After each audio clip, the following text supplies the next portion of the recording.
ازيكم يا بنات عاملين ايه؟ انا النهارده هرسم لكم رسمه قفص العصافير على ورقه برضه.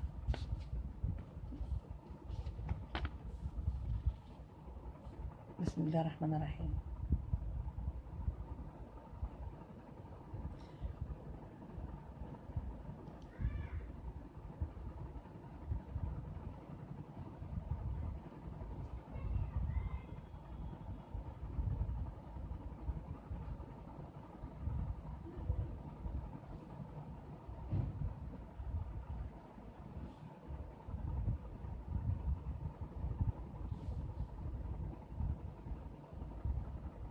ما تنسوش يا بنات تفعلوا الجرس، تشتركوا في القناه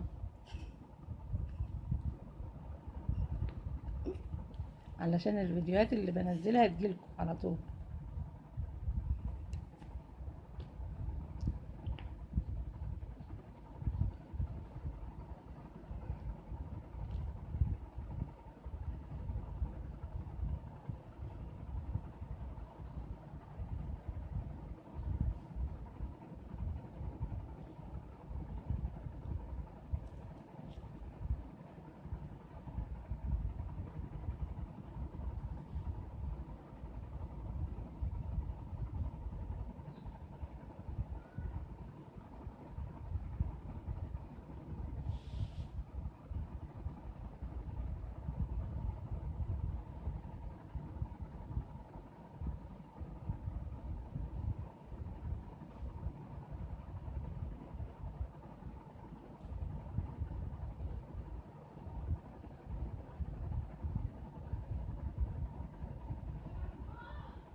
بعمل القفص جنبه ورده، الورده بتديله منظر جميل،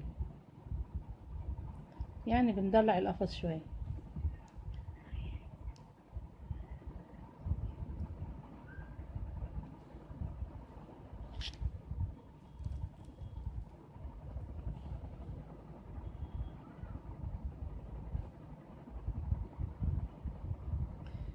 آه، ما تنسوش بقى يا بنات تفعلوا الجرس، تشتركوا في القناه، تعملوا لايك.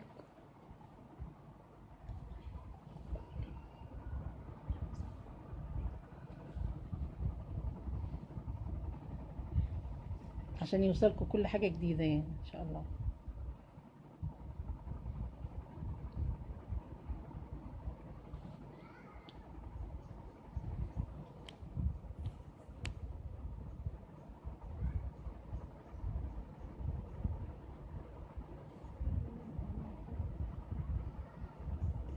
ان شاء الله هجيب لكم حنة الجاوي وارسم لكم بيها ان شاء الله، واعرفكم عليها، وهعرفكم برضو على انواع الحنة. هجيب لكم الحنة الهندي، برضو اعرفكم الحنة الهندي بتتعمل ازاي وكده وتترسم ازاي.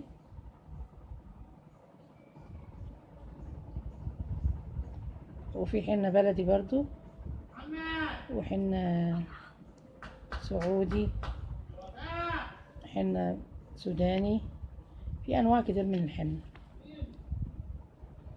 كل ده هعرفكم عليه ان شاء الله واحدة واحدة كده ان شاء الله.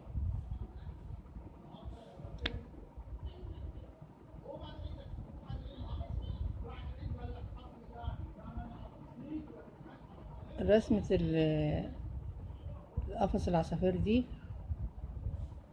البنات بيحبوها، يحبوا يعملوها.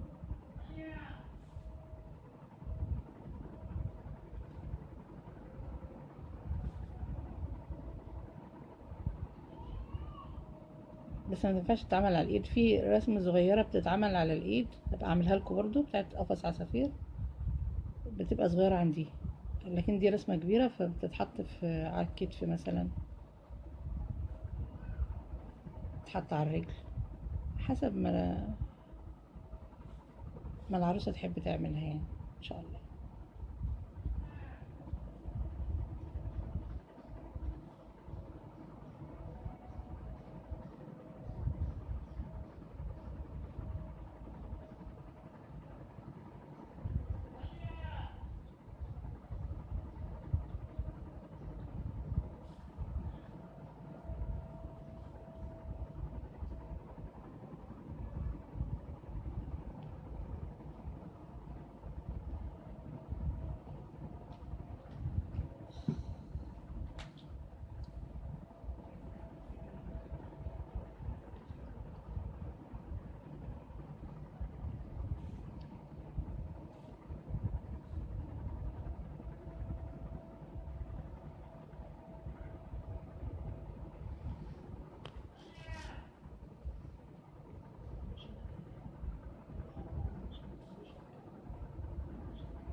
ده اخر عصفور بقى ده.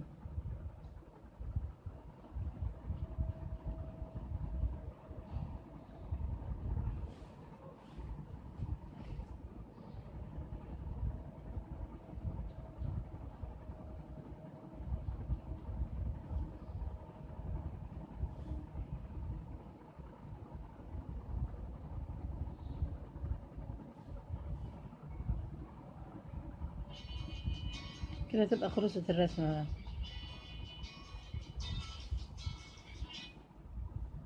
يا رب تكونوا استفدتوا من الفيديو، يا رب تعجبكم.